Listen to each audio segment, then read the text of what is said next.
When you think about businesses that are selling through the roof, like Skims or Allbirds, sure, you think about a great product, a cool brand, and great marketing. But an often overlooked secret is actually the businesses behind the business, making selling and for shoppers buying simple. For millions of businesses, that business is Shopify. It's home of Shop Pay, the #1 checkout in the world. You can use it to boost conversions up to 50%, meaning way less carts going abandoned and way more sales going through to checkout. Upgrade your business and get the same checkout Allbirds uses. Sign up for your $1 per month trial period at shopify.com/income, all lowercase. Go to shopify.com/income to upgrade your selling today. Shopify.com/income.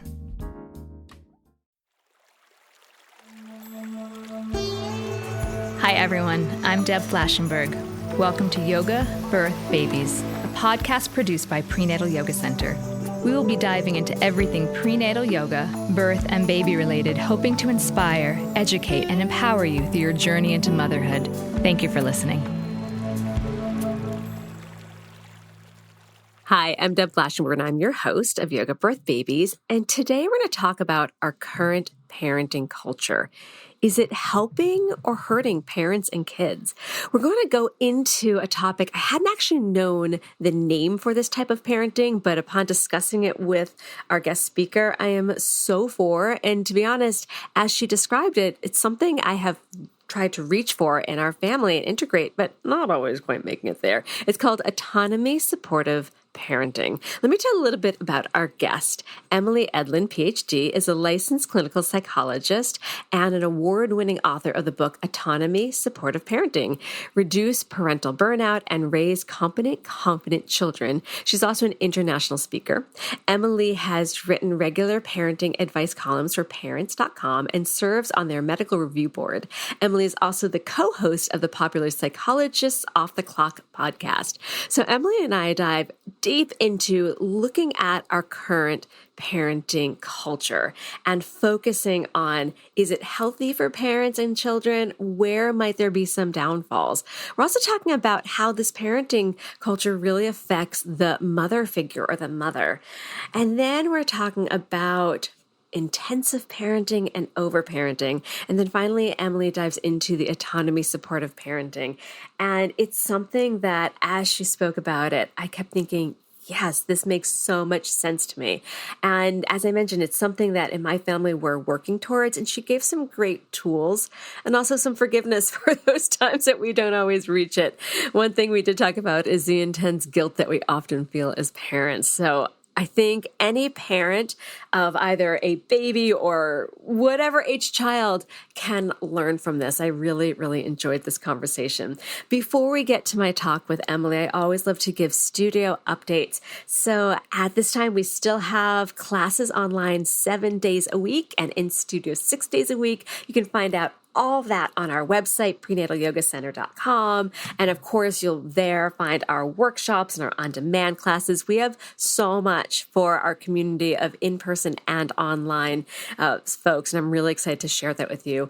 While you're on our website, you can also look at our blogs and our free yoga videos. I have a whole bunch in our library, so much for you there. The last thing, and of course, our teacher training. Our teacher training's on our website. You can check that out if you're really passionate about teaching the perinatal community. We got you covered. And then I've been putting this call out to the community and really getting some amazing responses. If you, as a listener, think you'd be a good guest for the podcast, you have either a birth story you want to share about, or you're an expert in the perinatal or parenting world, I'd love to hear from you. So you can fill out an application on our website at prenatalyogacenter.com. It's the easiest way to reach me that way. So thank you. All right. I think that is it. So enjoy my conversation with Emily. We'll take a super quick break. When we come back, we got a lot of great stuff for you. This episode is brought to you by Coffee Mate. After watching this season of the HBO's original series, The White Lotus, this is the tropical getaway I needed. One more pina colada, please. Hey, you're not on mute. Oh, I thought I was in paradise. Turns out it was my Coffee Mate. Coffee Mate Pina Colada and Thai iced coffee flavored creamers. Inspired by the newest season of HBO's original series, The White Lotus. For the love of coffee. Try now. Hi, Emily. How are you? I'm doing well. How are you, Deb? I'm actually doing great. I am so excited to talk to you about this topic of parenting because I am so in the trenches myself. And I love talking to parent experts because not only do I get to help share this information with the community, but I get to pick your brains. No self-motivation involved. A little bit. So let's jump in with, why don't you tell me a little bit about yourself and what led you to focusing on parenting? Sure. So I am a clinical psychologist, and I trained and specialized in working with children and adolescents. And my subspecialty is actually pediatric health psychology, which is working with children with medical conditions. Mm. And I became a mother myself about a year. It was exactly a year into my first real job as a licensed psychologist when I was working in a very busy children's hospital, Los Angeles. And I was working on the pediatric palliative care team. So I'm presenting all that as context because I was very, very stressed and tired. And when I had my first child, I remember being completely stunned at how having all this training and background in child development and family systems and everything that went into my degree didn't matter. It didn't matter for being a mom, right? I had to go through this huge identity transition and learn in a way that was so different from being in the classroom, you know? And as I was going through that transition, I sought support like many people do. And the guidance that I found, and this was back in 2009, the guidance I found, what was really popular at the time was attachment parenting. And I read about it, and I knew from my training that it was wrong. Like the claims that it was making were overstated. There was a kernel of scientific evidence and truth within it. But the overreaching claims, the reason I took issue with it was because I could see and feel that link between trying to follow this advice and then feeling so much guilt, shame, failure if you couldn't, for example, wear your baby all the time. Follow one of them that was very into breastfeeding. What if you can't? What if you don't lactate, right?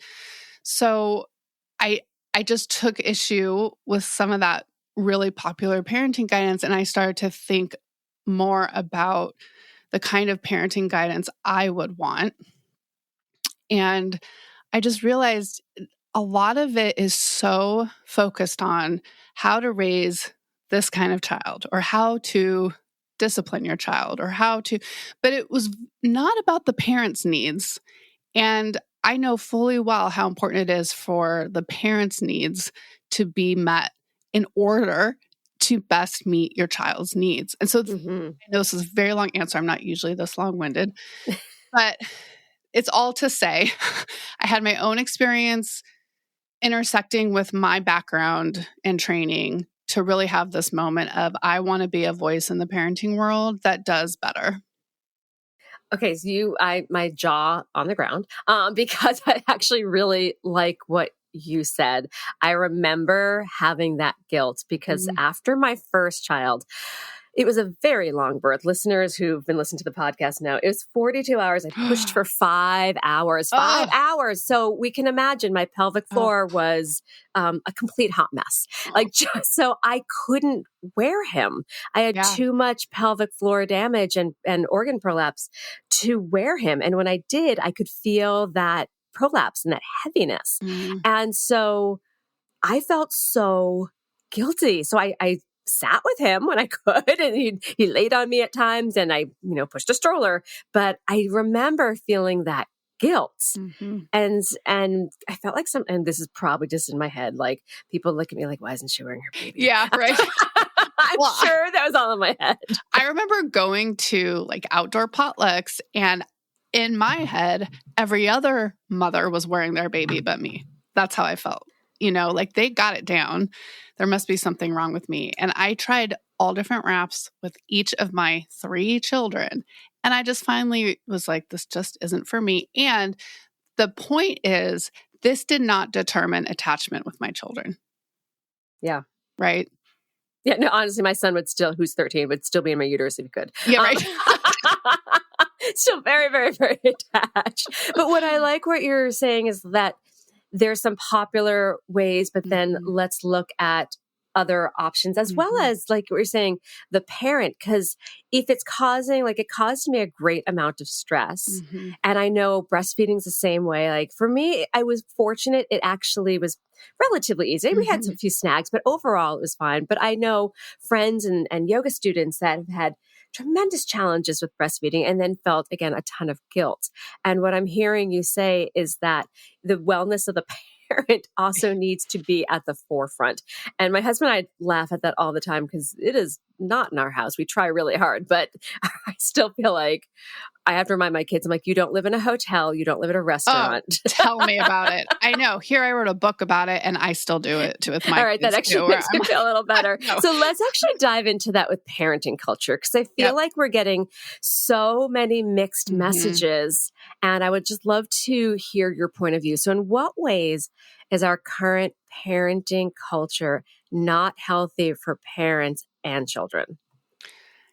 Our current parenting culture has really veered into over-parenting and intensive parenting as equal to good parenting. And there's this tremendous pressure on already completely stressed and overwhelmed parents to do all and be all for your children. So like you were saying, and I struggle with too, putting the children's needs at the forefront of the family, sacrificing the parents' needs. And on the real like day-to-day, and my husband and I are in this phase right now. My kids are 15, 13, and 10. And we feel like we are constantly driving them around, right? And I have a 10 and 13-year-old too, and I are like parallel lives right now. And we, I think, have more limits than many families in terms of how many activities our children are involved in and things like that. But what's happening is there's this pressure on parents that from the very minute day-to-day of like every interaction with our child carries so much weight. We have to be so empathic. I'm not saying don't be empathic, but you don't need to every time you talk to your child, right? But there's this tremendous kind of, you need to always feel close and connected and use empathy, which is simply exhausting and not possible. And you need to be curating your child's world to be as enriching as possible to set them up for the best future. So there's just this real convergence of pressures. And I really want to be careful to say I am not parent blaming or shaming, that we're all we're all breathing this air. And there's really good reasons. There's been a lot of changes, for example, in economics and the economic world we're raising our children in. It used to be that it was sort of, expected that we would do better than our parents, right? Like each generation would exceed their parents, and that's just not true anymore.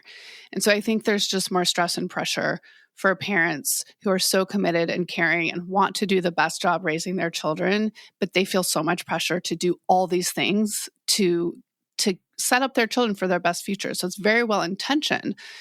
The problem is it's adding so much stress to us. And when we're stressed, we're just not as available and present and responsive with our children.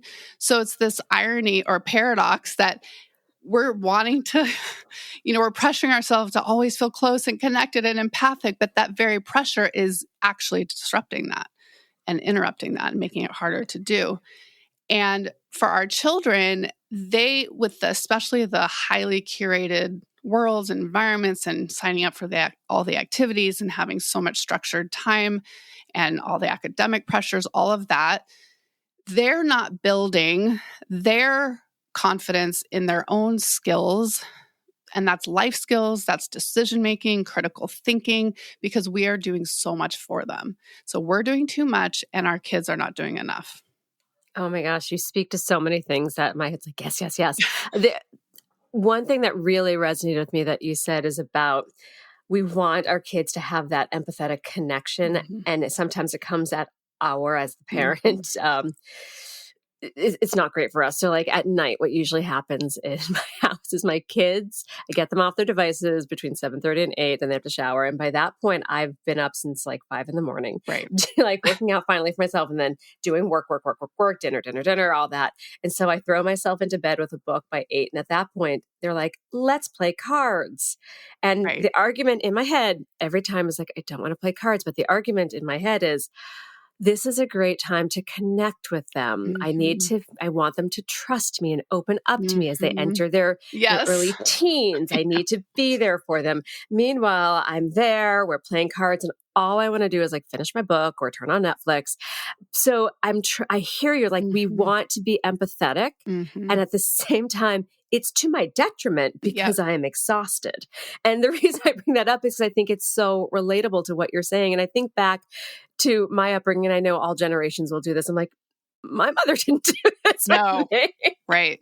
Although I'm Gen X, we did a lot on our own anyway. But I really hear you on that. And thank you for highlighting that because that goes back to the guilt. Yep. Okay, this is really fascinating. You're really validating me. So thank you. That is what I'm here for. That is what I'm here for. All right, listeners, it's not really just about me, I promise. No, all right. This is my mission. All right, so let's talk more about that current parenting culture. And I'm going to use the word mothers, even though we're rather inclusive languaging, but the mother figure or the mother in the family tends to feel the impact the most. So can you talk a little bit about that? Oh yes, you were just hitting on all of my favorite platforms here.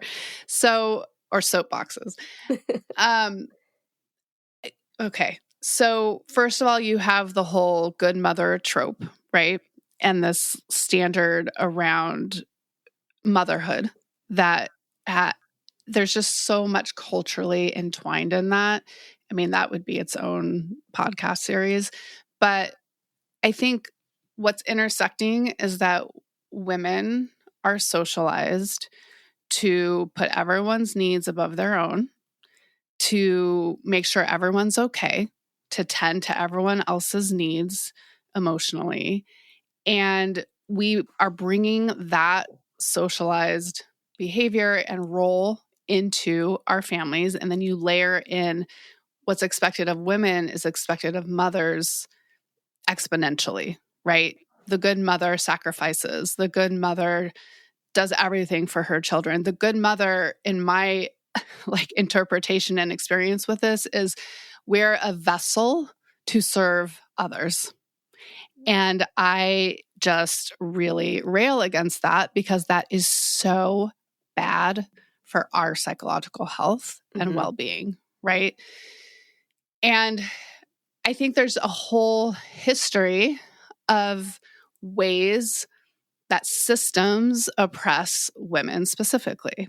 I mean, I'm sure people have different opinions, but really the data supports this, that systems oppress women. And I think the motherhood culture is part of that system. I keep going into that. I want to hear more about that. Like, what is, I'm kind of throwing this at you, but the data. Well, I love data. I just mean there's tons of, sociologists and, people in other fields smarter than I am who have written about this. And it's pretty well established that systems oppress women. I mean, I was just wondering specifically for moms, in what way? Yeah, no, I don't need, I hear you on that. But I was wondering if there's something specific that we're seeing from mothers. I guess we could even talk about again, this could be a whole podcast on itself. Even the lack of support. A lot of places don't have paid maternity care. Exactly. Running my own business, I was back at work days later. Not necessarily teaching yoga, but running the business.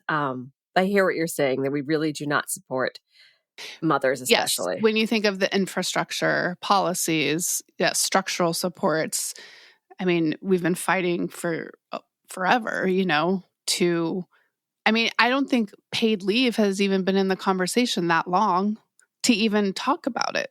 Mm-hmm. I know for mine, I took 12 weeks off for each of my children, unpaid.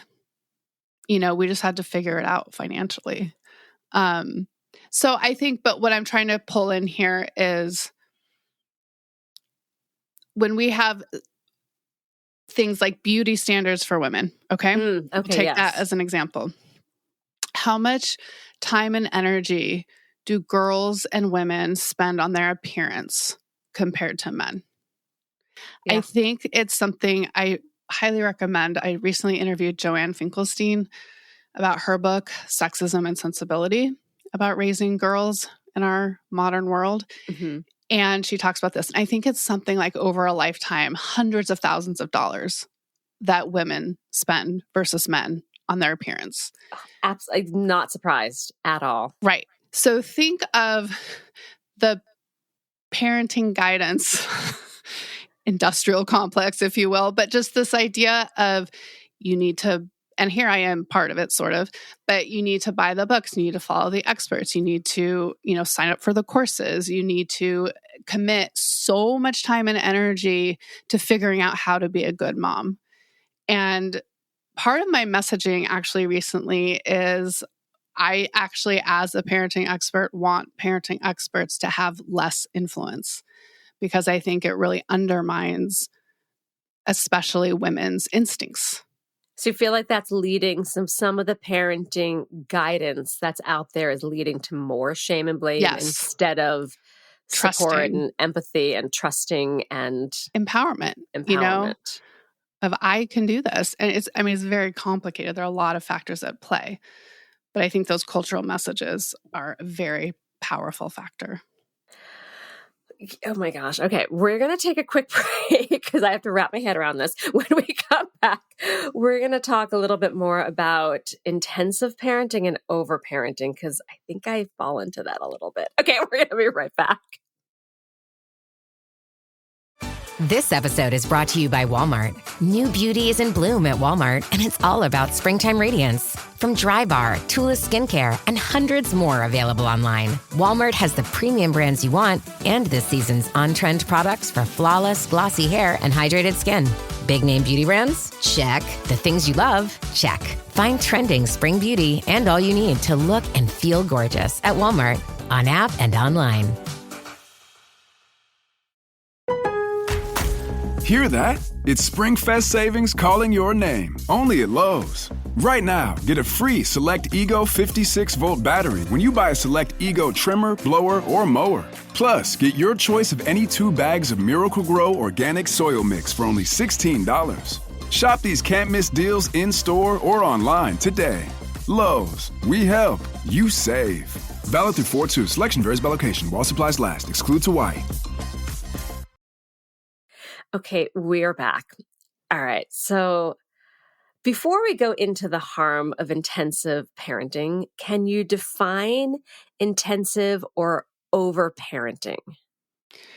So there's actually more research definitions, but I'm going to kind of keep it more layperson. Yeah. Okay. But it is, putting the children's and child's needs at the forefront of the family. It is spending a lot of money and time and energy on enrichment of the child. And it's doing for the child what they can do for themselves. That's the overparenting. All right. So, yep. Checkbox. I fall into that. Okay. We all do. And the thing is, it drives me crazy. And I know I shouldn't. Like, I know that for a fact. I'm like, Deb, your parents, I don't talk to myself. Your parents didn't do this. You're either, I've got a great work ethic, but how do I relay that to my kids? Because I find, and I don't think this is just me, but when I don't try to move them along, nothing happens. Mhm. So let me pull it back to, and maybe I just answered my own question a little bit, but how is this intensive and overparenting harming parents and robbing kids of their developing competence and confidence? Well, when we are doing too much for them, including things like solving their problems, right? Telling them how to fix things, emailing their teachers, their coaches, whatever. We are not only taking more on our own load that we're already overwhelmed by, but we're communicating to our kids that we don't trust them to do it on their own. And it's not on purpose. This is not intentional. It's not our motivation. But over time, that is what gets internalized. And what I see in young adults in my therapy practice and just knowing young adults is this sort of sense of adriftness, really not feeling confident in who they are and how to do things. And I've heard this from college professors, comparing who have been teaching at the undergraduate level for, 2 decades, comparing the cohorts and how differently undergrads are presenting compared to the past. And there is some data as well around college students who report that their parents or mother mostly did more emotional labor with them, like kind of trying to solve their social emotional problems for them. Those undergraduates had more psychological struggles and symptoms. So I'm listening to that and I'm like, oh, okay, that's interesting. So solving problems is different than listening to them tell you their problems, though. Right. Exactly. Yes. I picture us, we're like a coach, we should be on the sidelines, not on the field. Like we are there with our wisdom and support and love to influence them, but not to control them. Right.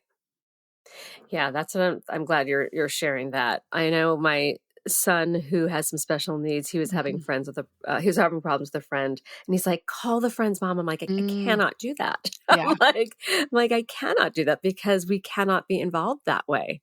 And he got super frustrated.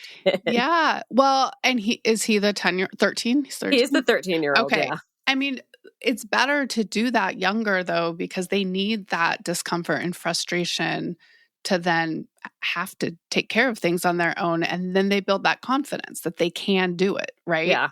And so the younger, the better for that. If they're figuring that out for the first time at 18, that is a lot to unravel. Yeah.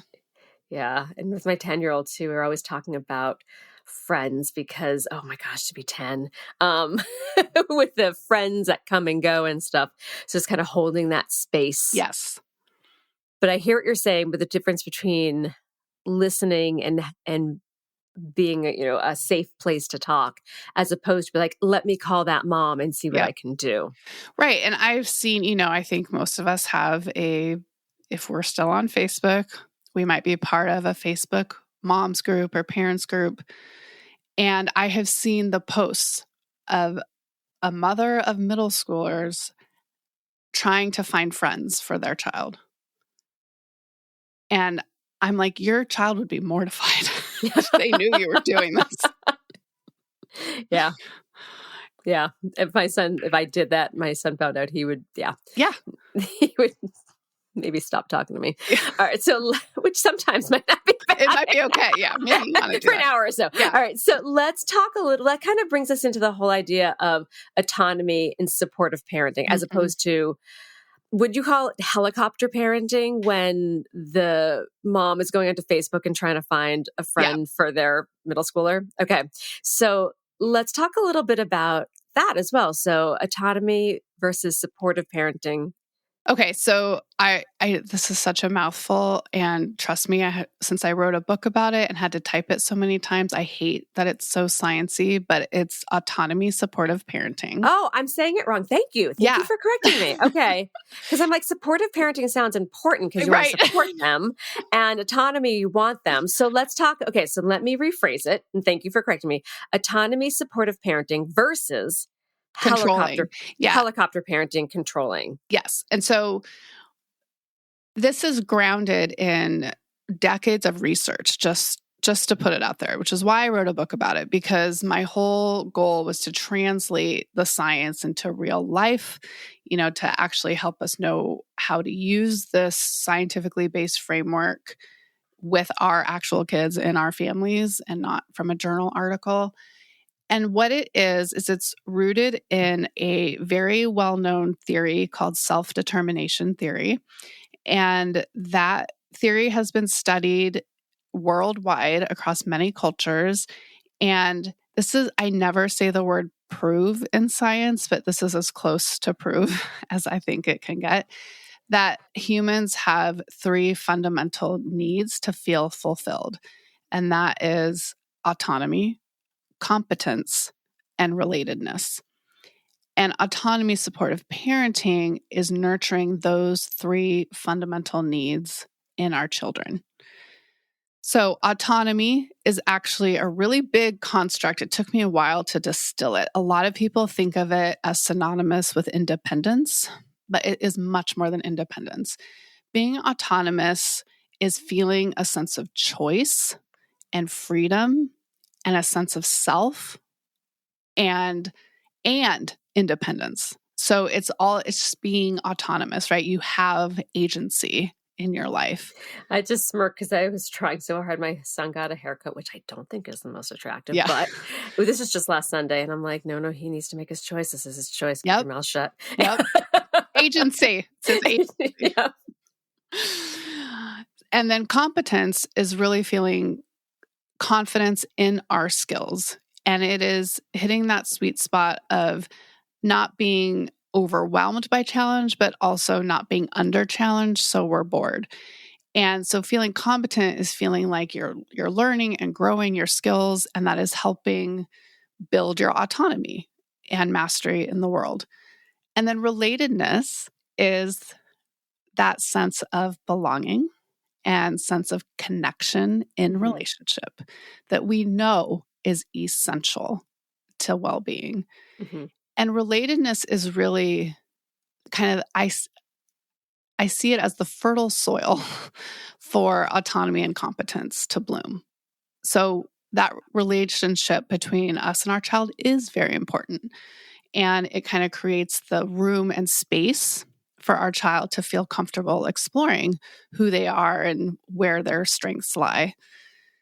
So that, in a nutshell, is autonomy-supportive parenting. And there's a set of strategies that have been tested throughout the research. And I kind of compile this into the toolbox. And those are things, I won't go into each of them, but those are things like offering choices, expecting independent behaviors, involving your child in decision-making and problem solving.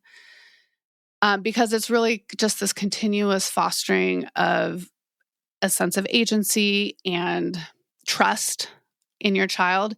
Now, an important strategy in this is the use of scaffolding, which is very well known in child development, but it's this idea of knowing where your child's skills are and meeting them there. So again, you don't want to overshoot or undershoot. You don't have to be perfect, but it's not like you're going to say, I'm going to do autonomy-supportive parenting, so now my 5-year-old is on his own for dinner. Right? Yeah. But you could expect your 5-year-old to make their own cereal. Right. So I'm really excited about this. So I want to talk a little bit about how to help those boundaries, because we do in our family, and I think many families can relate to this, try to set that up. Mm-hmm. But as you and I kind of talked about at the beginning of the episode, reminding them you don't live in a hotel. And so still there's, for lack of a better word, nagging sometimes. No, it's not great. So trying to give independence, but still having to like shuffle them along in a way. So, so how can we do that? How can we give them that space and scaffolding, but still sometimes feels like I'm bulldozing them out the door. I'm like, get out the door for school. Like there's still a lot of nagging and shoving. Right. Okay. Yes. And I'm also very careful not to overpromise things and, say this is going to make parenting so much fun. They are still children with their child brains, right? They're still doing a lot of development of the frontal lobe and all their executive functions that are important for all these things that we're working with them on, like organizing themselves enough to get out the door on time. And I think there's a level of managing expectations, right? Like this is part of having kids this age, is needing to remind them a lot, right? I can't even begin to tell you the number of times we tell my 10-year-old to pick up his towel after his shower, or dirty socks are everywhere, right? And I think part of it is just accepting like their brains are still working, they're under construction. It doesn't mean they're not independent or we're not fostering independence, right? But I think it's also looking at what kind of systems do you have in your house where it's built in that they are developing independent behaviors. So my favorite one is a chore routine, right? And having that expectation that now again, you are not expecting cleanliness or perfection necessarily. You just want them to get into the habit of doing something for the house and not just for themselves, right? And being part of the family team.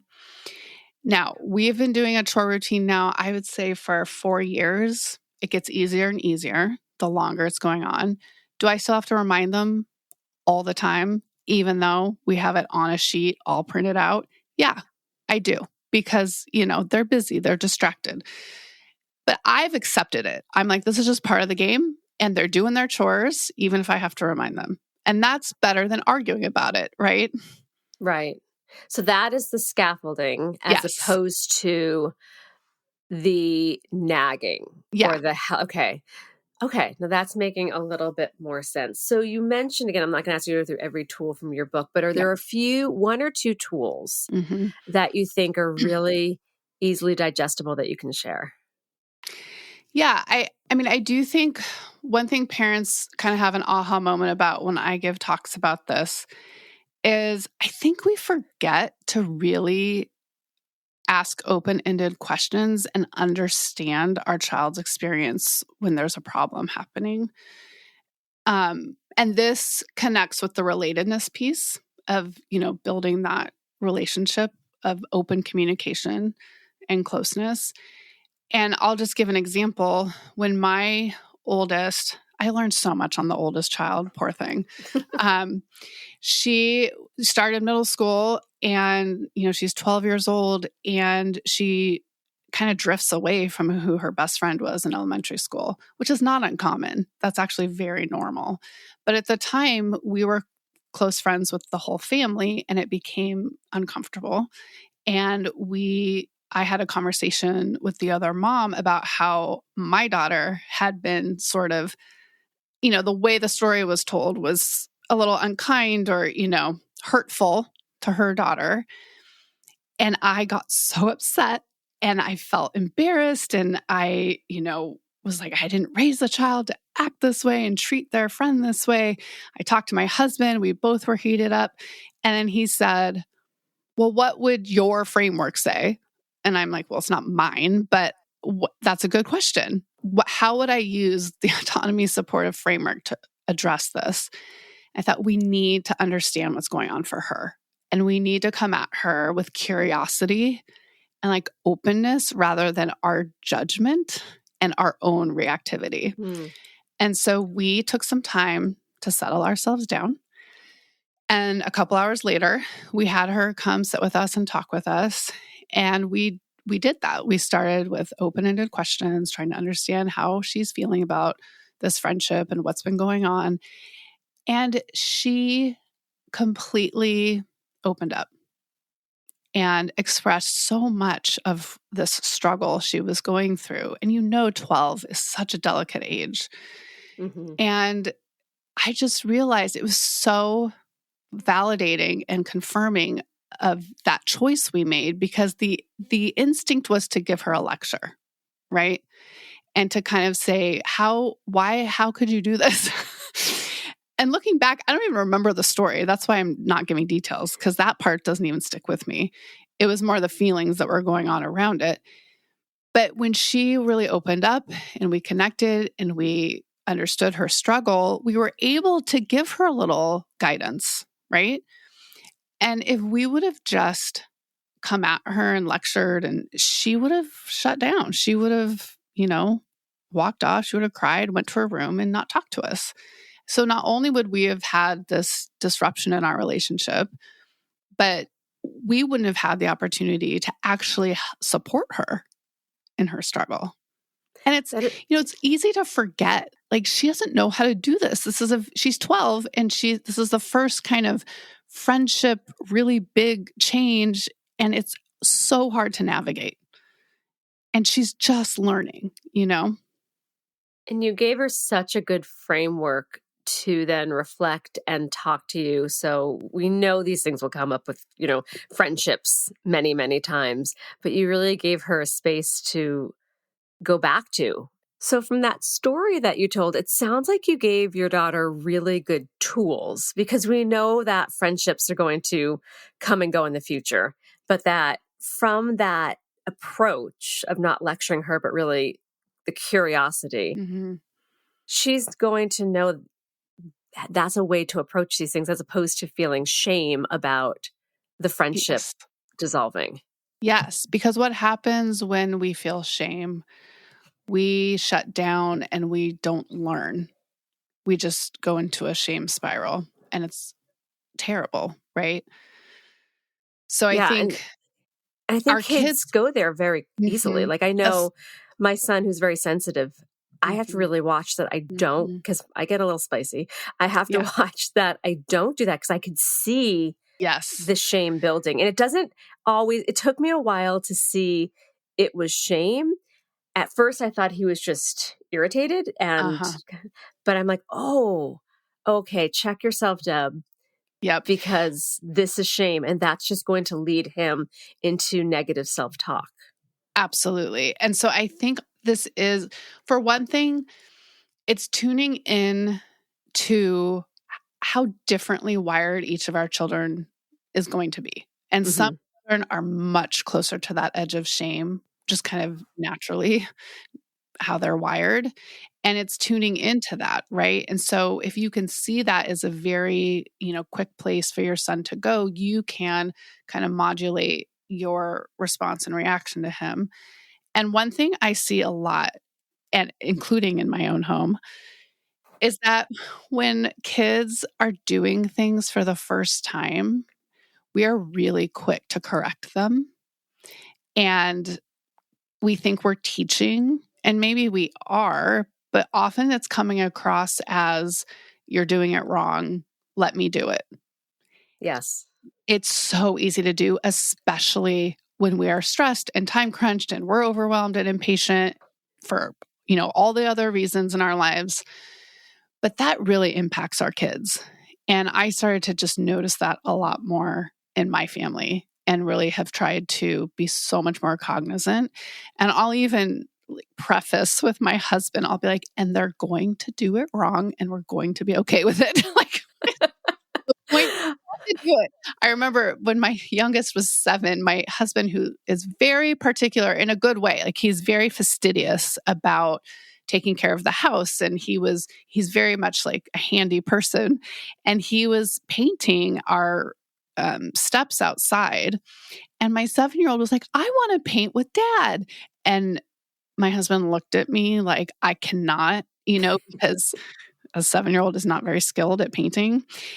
And I was like, just find a spot that no one will see, right?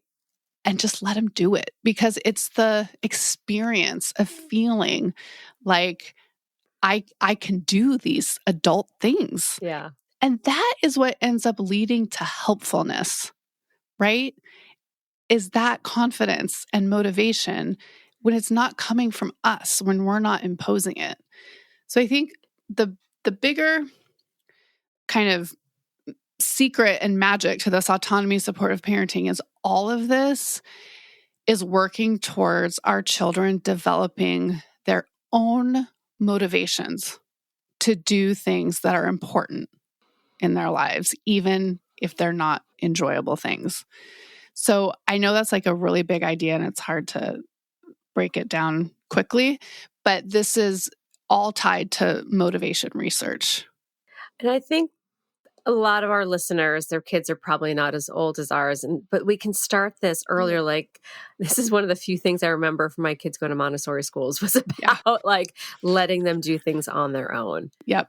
Well, and I just wish I could go back to the toddler. Well, I actually don't wish I could go back to the toddler years, as cute as they are. But I did not encourage helpfulness back then because I was so stressed and overwhelmed and tired.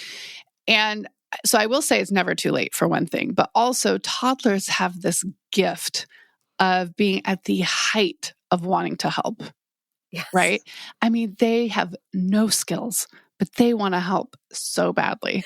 I have this picture of when my son was like 2 holding a broom. There was nothing being swept. Yeah. There was probably more dust being, moved around the room. Yeah. But there was this just joy of this broom that was like twice the size of him trying to help mommy clean up the kitchen. It was adorable. In fact, if he would now do it, I'd be like, yes, clean. Right.